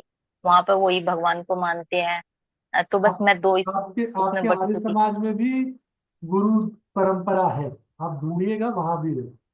लेकिन मेरे ठीक है। मायके में नहीं था ना सर वो आर्य समाज वाली, अरे यहाँ पे भाई, है आपके सर। आपके ससुराल में भी है, मायके में अगर है तो वैसे आपको ससुराल पक्ष का फॉलो करना चाहिए। अगर आप ससुराल पक्ष से जुड़ी हैं तो ससुराल पक्ष का फॉलो करना चाहिए। अब ये देखिए, मैं सब्जेक्ट से बहुत भटक गया। मैं आज आपको कुछ और पढ़ाने बैठा था, कुछ और बता दिया। तो आपके लेकिन सर फिर भी बहुत सहयोग कुछ के लिए सीखने को धन्यवाद। मिला पर ये है। जो अंत जो मैंने बताया ना, गुरु शिष्य परंपरा वाला, ये किसी भी इंसान के स्ट्रेस को कम करने का सबसे प्रमाणित तरीका है। लेकिन इस पे जाने के लिए एकदम से नहीं जा सकते, तो उसके लिए पहले थोड़ी तैयारी करनी पड़ेगी। ठीक है। चलिए, तो आज के लिए इतना ही। आपके समय और सहयोग के लिए धन्यवाद। रेस्पिरेटरी वेलनेस में आपको जरूरी है कि ये समझो क्या करना है क्या नहीं करना। तो रेस्पिरेटरी वेलनेस पे अगर अब आपको कभी भी किसी पेशेंट के साथ काम करना है तो सिंपली पैदल चलना, फिर लो इंटेंसिटी की एक्सरसाइज, मीडियम पेस की डायनामिक एक्टिविटीज, हाई इंटेंसिटी की कार्डियोवास्कुलर एक्टिविटीज और आसन। आसन कैसे? पूष्ट आसन, सुप्त वज्रासन, है ना, या फिर गोमुख आसन, जैसे ऐसे आसन जो आपकी थोरेसिक कैविटी को चौड़ा करते हैं। तो उम्मीद करता हूं कि अब आप किसी भी तरह की रेस्पिरेटरी कंडीशन को तो इम्प्रूव कर ले जाओगे। सर आप कुछ एग्जांपल बता दीजिए जो हाई इंटेंसिटी वाली जो एक्सरसाइज हैं, जैसे क्या करा सकते हैं। सूर्य नमस्कार मैंने बताया तो था, सूर्य नमस्कार हाई इंटेंसिटी की एक्सरसाइज है। इसमें अगर आप सूर्य नमस्कार के रेपिटेशन थोड़े फास्ट करो तो ये बहुत मजेदार हो जाएगा। अगर आप इसको प्रैक्टिकली एक्सपीरियंस करना चाहते हो तो टाइमर लगा के प्रैक्टिस करना चालू कर दो। डे 1 10 मिनट सूर्य नमस्कार करूंगी, चाहे जितने राउंड्स कर सको। तो उसमें जब मन तब रुक जाओ, जब मन कर लो। 10 मिनट तक टाइम है आपके पास। तो मानो 10 मिनट में पहले दिन आपने 15 राउंड ही किए, लेकिन अगर रोज 10 मिनट करते रहोगे तो एक दिन ऐसा आएगा जब आप 40-45 राउंड भी कर सकते हो। तो जब आप 10 मिनट में 40 राउंड करने लगोगे तो ये हाई इंटेंसिटी की एक्टिविटी में बदल जाएगी। जब तक आप 15 कर रहे हो तब तक ये मीडियम पेस पे है। मुझे ये पूछना क्वेश्चन था, जब और आप है सर। 10 मिनट में 40 करने तो उसमें पोस्चर करेक्शन मैटर नहीं करता? माफ कीजिए, कि इनकी क्या है? मतलब कि मान लीजिए हम हस्तपादासन में जा रहे हैं या हस्त उत्तान आसन जा रहे हैं, तो प्रॉपर पूरा बैक बेंडिंग मैटर नहीं करते, फास्ट फास्ट फास्ट, बस पहले फास्ट कर लो। पहले आप देखिए, पहले आप क्या कर रहे हो? पहले आप बॉडी को उस लायक बना रहे हो कि आप मैक्सिमम बैक बेंड कर पाओ। तो पहले जब आप डायनामिक करोगे तो क्या होगा? मसल्स की इलास्टिसिटी बढ़ेगी, ब्लड सर्कुलेशन बढ़ेगा। फिर जब आप मजबूत हो जाओगे तो मैक्सिमम स्ट्रेच कर पाओगे। तो किसी भी आसन में डे 1 परफेक्शन एक्सपेक्ट करना समझदारी नहीं है, लेकिन परफेक्शन ना करना ये भी समझदारी नहीं है। तो अंत तो आपका परफेक्शन ही है, उसको नहीं छोड़ना। ठीक है, चलिए तो आप कल से हम रेस्पिरेटरी सिस्टम के आगे कार्डियोवास्कुलर सिस्टम की ओर चलेंगे। सर एक क्वेश्चन और है कि जैसे योगा हम लोग करते हैं तो इसमें हम मसल पे काम नहीं कर पाते क्योंकि मसल हमारा बहुत लूज हो जाता है, मतलब। मंजू जी, मसल पे काम करने के लिए प्रोटीन जरूरी है। तो अगर आप प्रोटीन में अच्छे अमीनो एसिड्स लोगे, 9 एसेंशियल अमीनो एसिड्स में से अगर आपके पास 6 अमीनो एसिड्स भी होंगे तो आपके मसल की स्ट्रेंथ और इलास्टिसिटी दोनों इंप्रूव होगी। तो जो लोग मसल्स पे काम नहीं कर पाते क्योंकि वो न्यूट्रिशन पे काम नहीं करते।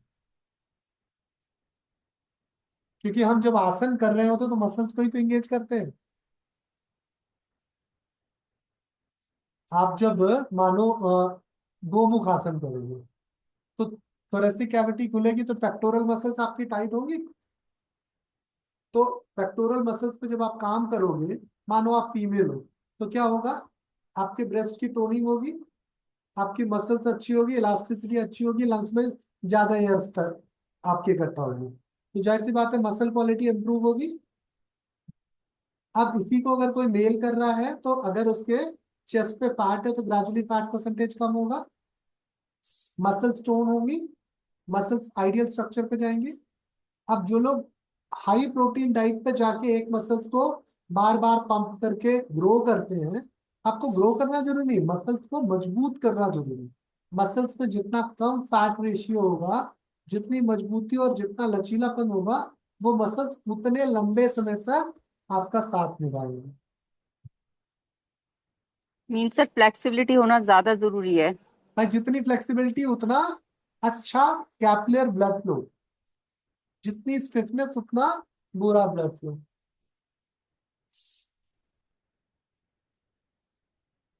तो मसल्स में टोनिंग और इलास्टिसिटी दोनों जरूरी है।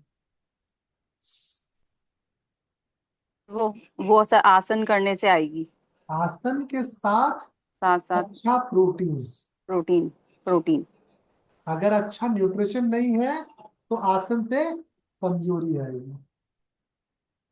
सर एक बार अच्छा न्यूट्रिशन भी लिखवा दीजिएगा ना। मैं बहुत बार बता चुका हूँ, आज भी बताया मैंने, 9 तरह के एसेंशियल एमिनो एसिड्स हैं। अगर 6 भी आपकी लाइफ में आ रहे हैं रेगुलर बेसिस पे तो आपकी मसल क्वालिटी अच्छी होगी। सर एक बार कल बता दीजिएगा। और ये सारे अमीनो एसिड्स कैसे मिल जाएंगे आपको? दूध से मिल जाएंगे, अनाज से मिल जाएंगे, है ना। ये आपको नेचुरली आपका जो दालें हैं इन सब चीजों से मिल जाएंगी। तो आप सिर्फ दालों से और दूध से अपनी प्रोटीन की ज्यादातर जरूरत पूरी कर सकते हो। खाओ तो सही यार।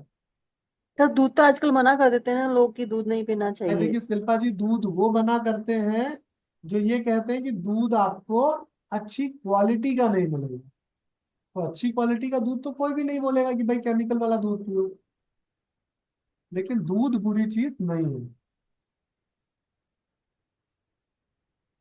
ठीक।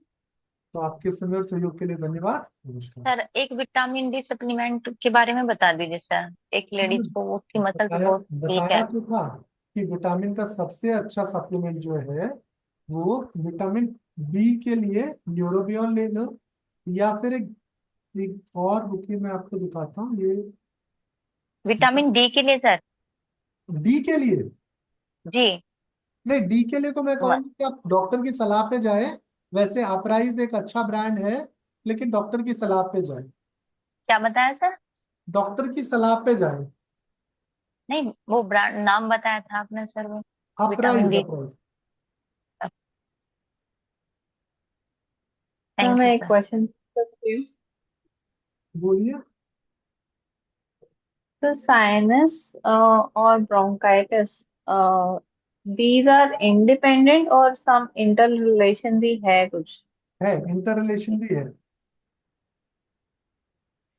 ओके सर, एक्चुअली मतलब मैं अपना केस बता रही हूँ कि मैं स्कूल टाइम में था तो मेरे को कफ हुआ था काफी टाइम, तो मेरे को डॉक्टर ने बोला था ब्रोंकाइटिस है। और उसके बाद मतलब I was okay for some time and तो मेरे को जब कफ रहता था तो यूजुअली 1 महीना चल जाता था बट ठीक हो जाता था। बट देन जब मैं जॉब में आई आई रियलाइज कि मेरे को कफ सर्दियों में होता है, तो मतलब वो 3 3 महीने भी चलता था जब तक मतलब टेम्परेचर ठीक नहीं हो जाता था। तो मैंने दिखाया था डॉक्टर को, तो उन्होंने कहा आपको एलर्जी है। हाँ, एलर्जी तो ब्रोंकाइटिस हो सकता है। आप कुंजल करो, आपको इम्प्रूवमेंट आ जाएगा। कुंजल करने से इम्प्रूवमेंट आ जाएगा। या फिर एंड इसको सर और अच्छे मैंने, अच्छे से हाँ तो समझने के मतलब लिए आप इतना एक कफ एक्सरे होता, कर, एक्सरे करके इतना समझ सकते कफ। हैं। अगर ओके आपको ऐसी कोई दिक्कत है तो एक सिंपल एक्सरे करके आप अपने लंग्स को स्टडी कर सकते हो कि अभी आज के डेट में आपका लंग्स की कंडीशन क्या है। मैंने ओके बताया भी था शायद कि बहुत आसान है। किसी को भी अगर उसके ब्रोंकस में सूजन देखनी है तो एक सिंपल चेस्ट एक्सरे से उसको पता चलेगा। सर, अभी तो मेरे को नहीं रियलाइज हो रहा क्योंकि मे भी शायद यहाँ पे इतना पोल्यूशन नहीं है प्रॉब्ली। तो फिर तो भी दिल्ली में रहती थी तो मेरे को कफ रहता था सर्दियों में स्पेशली। नहीं, देखिए और रीता जी, अगर नहीं है तो खुश रहिए, एक्सरसाइज कीजिए, लंग्स को और मजबूत कीजिए। ठीक।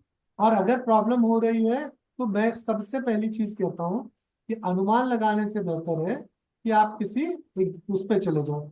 साक्षी जी, ये स्क्रीनशॉट ले लीजिएगा।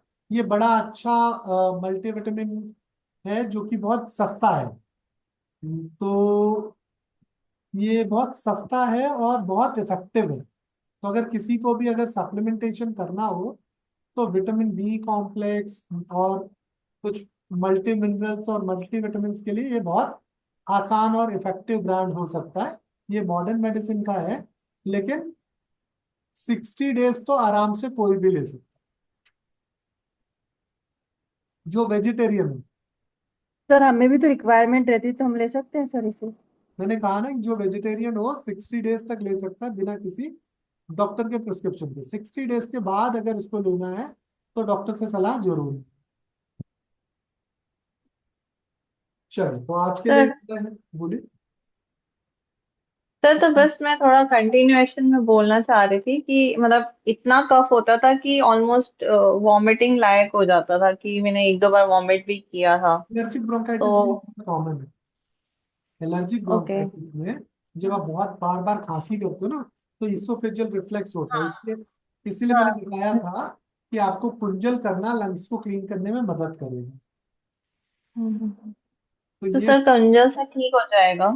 हाँ सेम आई थिंक मेरे भाई भाई के साथ भी है, उसको भी बहुत तेज ऐसा लगता है, ब्रेथलेस हो गया और मतलब वॉमिट का ख्याल हो जाता है 10:21 हो चुके हैं। आप में से बहुत सारे लोगों को कल उठना है, तो कल हम इसी में आगे कंटिन्यू कर लेंगे, बुरा ना मानो तो प्लीज। क्योंकि हाँ जी आपको ठीक ना अर्ली मॉर्निंग हो रही है, इन सब योगा टीचरों की दिक्कत है, इनको सुबह उठना है। ठीक, ठीक है सर, थैंक थैंक यू, कल थैंक कंटिन्यू कर लेंगे हम, है ना। Thank you sir. नमस्ते सर। वैसे गुड नाइट।